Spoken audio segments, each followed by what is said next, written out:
What's going on, everybody? Welcome back to the Crew First Culture podcast. This is Jeremy, and I am very, very, I don't even know, I think the word is dejected right now. I just spent probably 40 minutes really emotionally charged conversation, basically with myself and the computer, because I'm trying a new recording program, and apparently I didn't push the recording button correctly. So I spent the last 5 minutes trying to tell myself, well, you need to do it again, even though I'm very irritated with it. But this is a very important message, and so I will try to pour that energy back into it. Thank you for your time today. I really appreciate it. So what what the thoughts are today, or just over the past couple years of doing what I've done, the podcasting and social media, instructing and stuff around. People ask you questions, and it's great that people ask you questions. I love when somebody, they have the respect or the faith in me to ask me something. Otherwise, why would you take the time to do that? But if you just look back over all the questions I've been asked, and the questions that I've heard other people doing similar things as me have been asked, I can't speak for them, but there's just overwhelmingly a huge area that just it seems like over and over and over again, these are the things that people are asking about. And just to give it, I just wrote down a few just to kind of give you an idea. But most of these questions revolve around something like this. How do you keep morale up around the stations when morale at other crews are low? How do you stay motivated when you feel like people are trying to beat you down? How do you keep pushing forward if you aren't the decision maker of the department? You're just a cog in a wheel. How do you keep going when so many factors seem to be against you? That's the overwhelming theme of so many of these questions. And it just tells you, it just goes to show how many people out there are struggling every day like me, who sadly work at the best job in the world, but who aren't as happy doing it as they should be. Most of these people, they're wanting to do great things, they're wanting to do good, they're wanting to be the best they can be, and the reason they're not happy is because there are people tearing them down, trying to bring them back down to minimum, trying to bring them back down to the level that they are so they don't look bad. They're getting, beat down by officers that are, they're too weak to accept that there's people that know more than they do. These are good people doing great things in the best job in the world. Why is there an issue? But there is, over and over and over again. And so I just wanted to go through an episode and kind of talk through some of these things that I've learned myself. And I say learned very, very loosely, because I am right now fighting these fights within myself right now. And towards the end, I'll kind of get into a little bit of that more. But I, for me, it all has to come down to a goal. Number one goal: how to do these things, how to keep going, how to not let all the negativity affect you. And that number one goal is to be at peace with ourselves, with the level of effort that we are giving. And so let me kind of maybe give a little more light to that. So what I mean by that is at the end of the day, oh, I'm a station officer, but really that doesn't mean anything for decision making other than if I wanted to make sure my favorite meals are cooked every night or something. That's about the only power I have.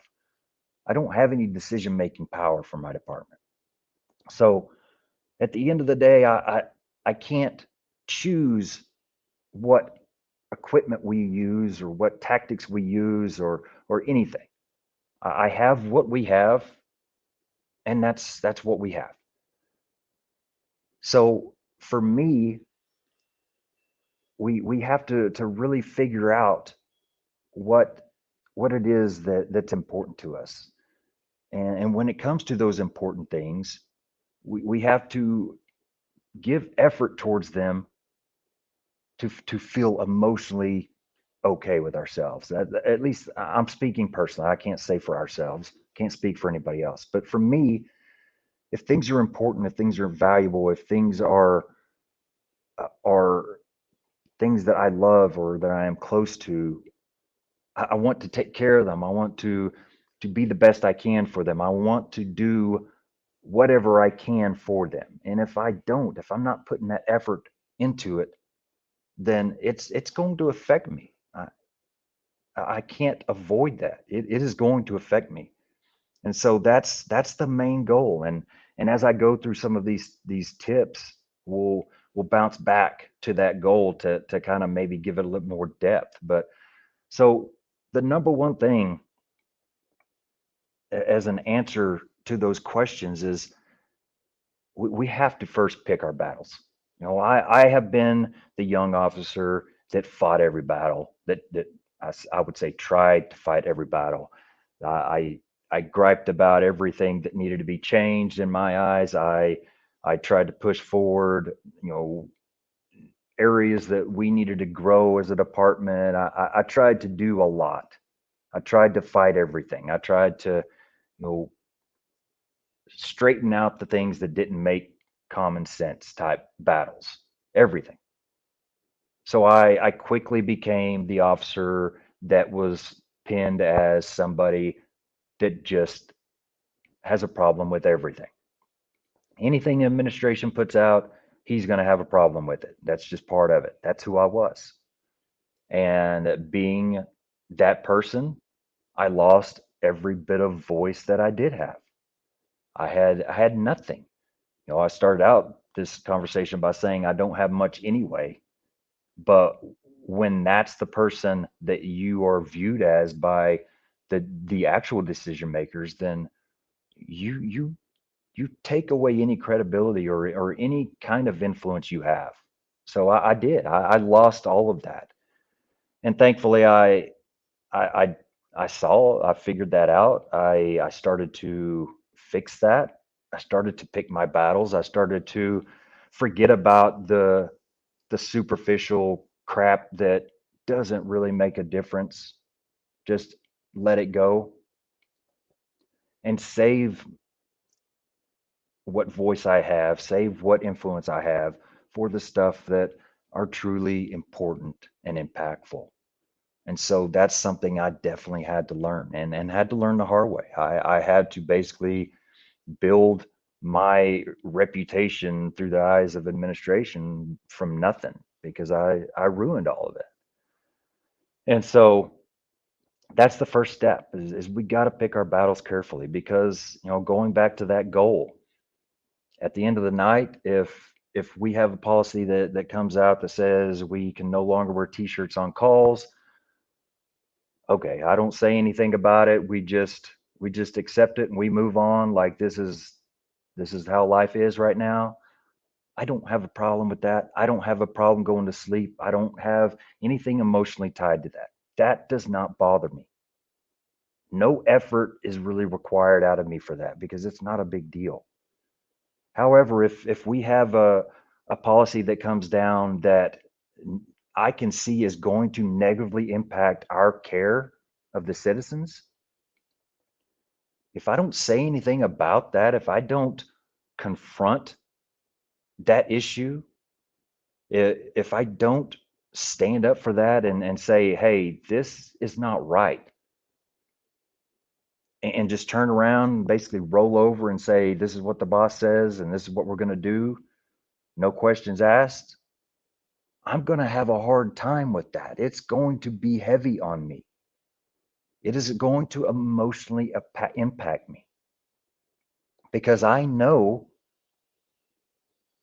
I'm not doing the right thing. As much as I can, verbally say, well, it's it's what they told us to do, and so we've got to do what we're told. It doesn't matter. Emotionally, I am not doing the right thing, and I know even worse that I didn't do anything about it to fight it. I didn't do anything about it to speak up against it. And so that's where that goal comes into place, is on these things that are going to impact something important or serious. We have got to speak up for it. We've got to put effort into to making a difference there so that we have that peace. So that's the number one. Is if we have to pick our battles, because if we aren't picking our battles, if we're trying to fight every battle, then we're going to lose all of them. Pick your battles. Let the little stuff go. I know that's a lot easier said than done. Trust me. I promise you, I deep down inside, I still want to fight every one of them. Anything that doesn't make sense to me or doesn't affect anything, but you're still going to push power down on us just because you can. My my just gut instinct is to fight. So I get it. But we've got to save that for the truly important, impactful situations that need that. So that's number one. Number two is stand for something. Stand for something. I don't, and this is something that I have really started to see over the past couple years is I don't think there is anything more frustrating and more just soul sucking than being under a leader that will not stand up for anything. Man, that is it's a dark place to be in, to be honest. It truly is, because you are alone.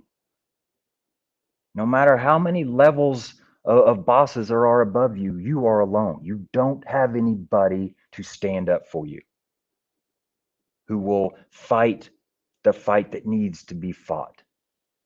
You have to do it yourself. Even though there should be a level or two of people fighting with you, with you know more more rank, more experience, more voice, you're the one doing it because you don't have that. That's an awful place to be.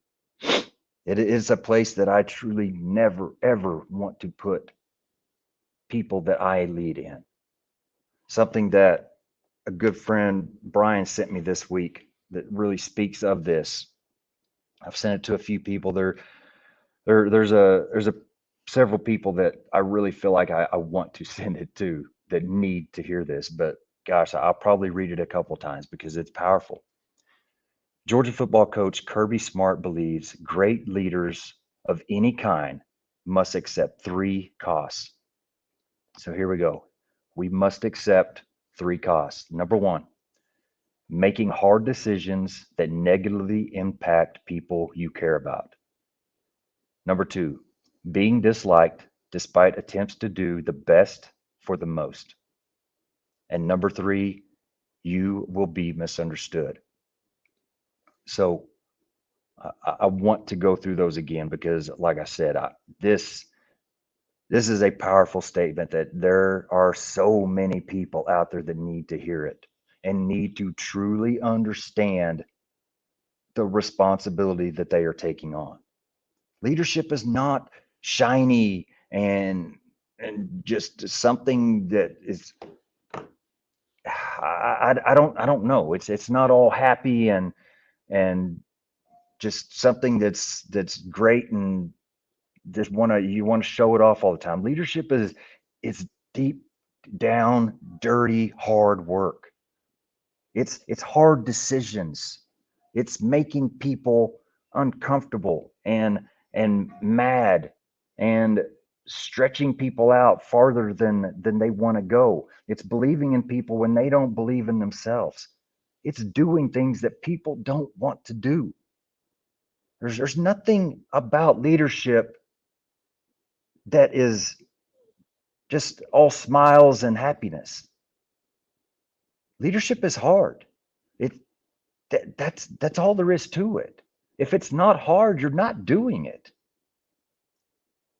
And I've always been that person that I hate I hate the term weak leader or bad leader. I feel like you're either a leader or you're just another jerk. I don't know, but you're not a leader at all. Leadership is not something you do just for fun. It's not a just something I do on the weekends to pass the time and to lower my stress. Leadership is hard. I want to go through it again. These are three things that we as leaders have to accept. Making hard decisions that negatively impact people that we care about. That doesn't make us bad leaders. We will make decisions that are going to negatively impact people that we care about. It's going to happen. There is no way around it. So we have to accept that that is part of the job. We cannot run from this. We cannot hide or duck or dodge these decisions that are going to negatively impact somebody we care about. We can't. It is our job to make the decisions that we have to make. Number two, being disliked despite attempts to do the best for the most. Same thing. It does not make you a bad leader. No, I'm sorry, but if you lead two or three or more people, chances are every decision you make is going to make somebody unhappy.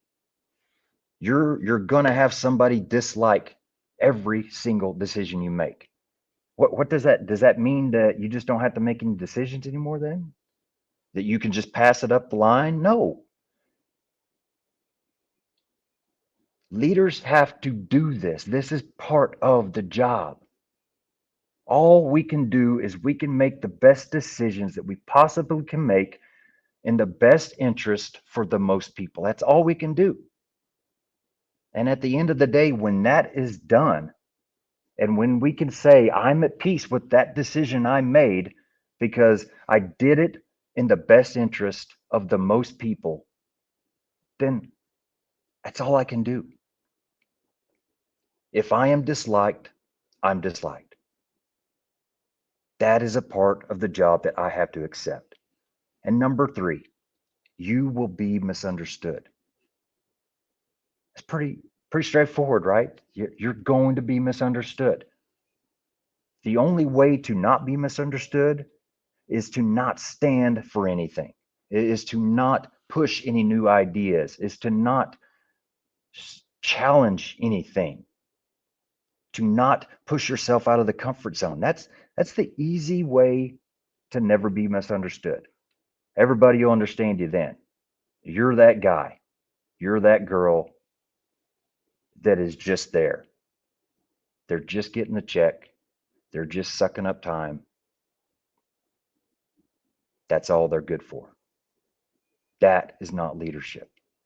So that's a very powerful statement. I want to share that as much as I can because it is so important that we stand for something.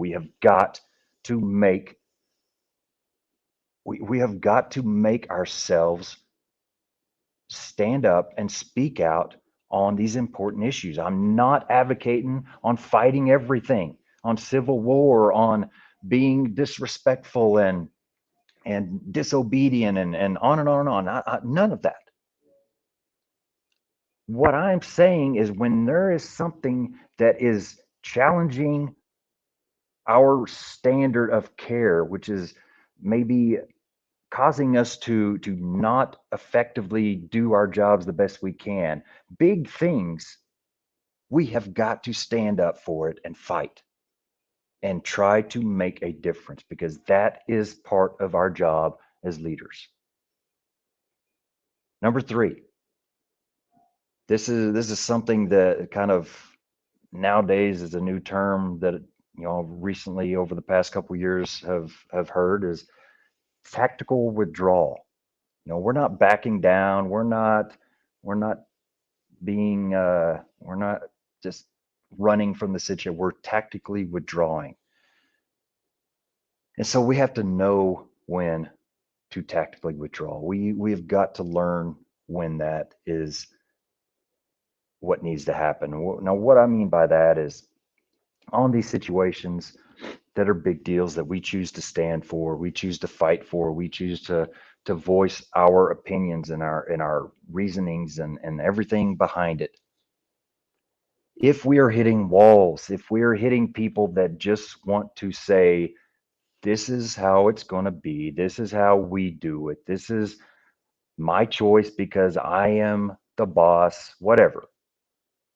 If that's where we get to, and we know anything beyond that is just going to end up getting us in trouble, there's got to be a point where we say, okay, it is now time for me to tactically withdraw from this statement or from this battle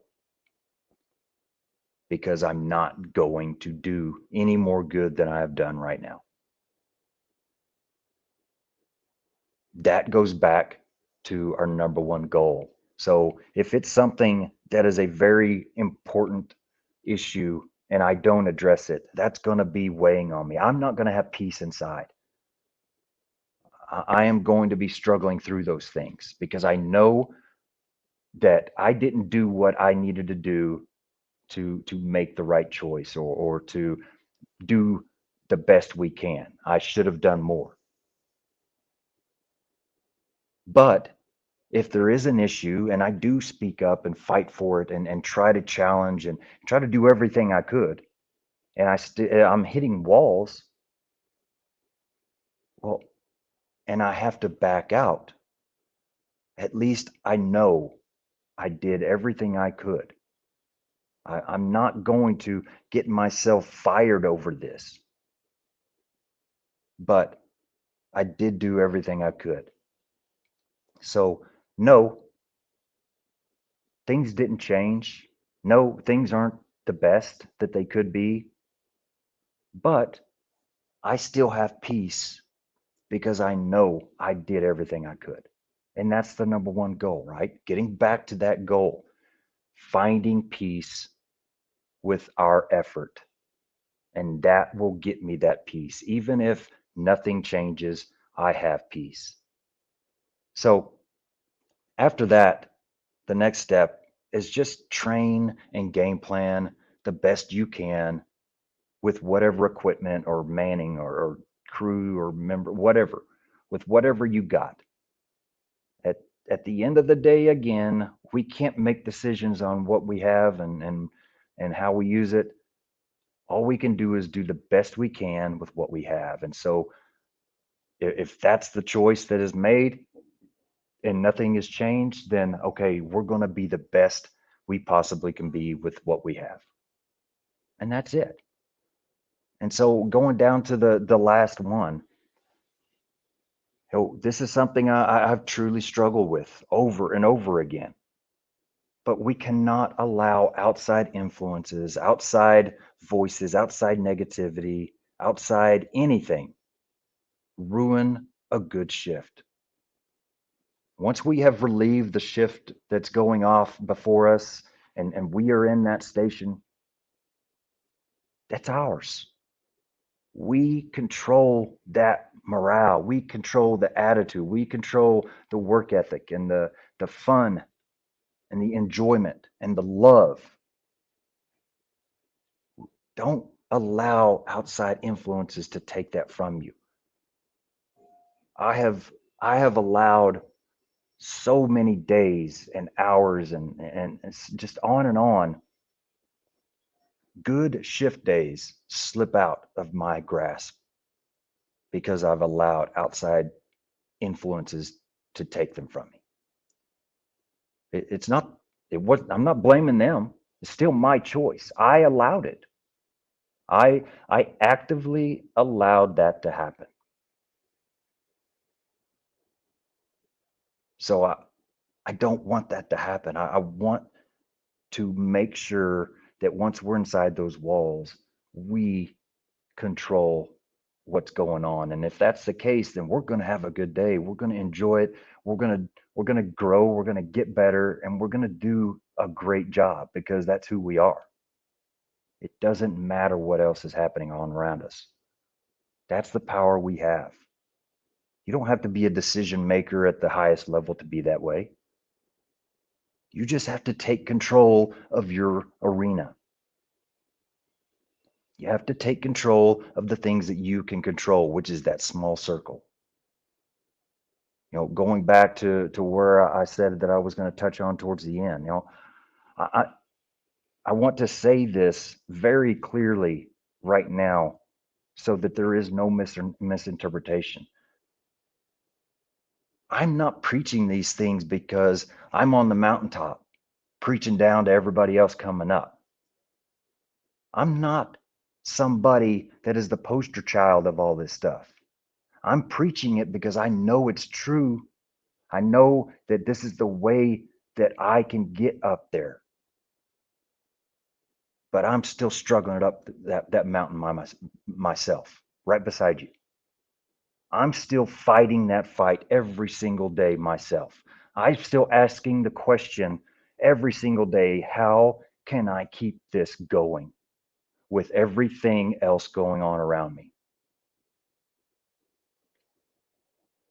So when I say these things, when I sit and record 30 minutes of myself talking, I'm really talking to myself.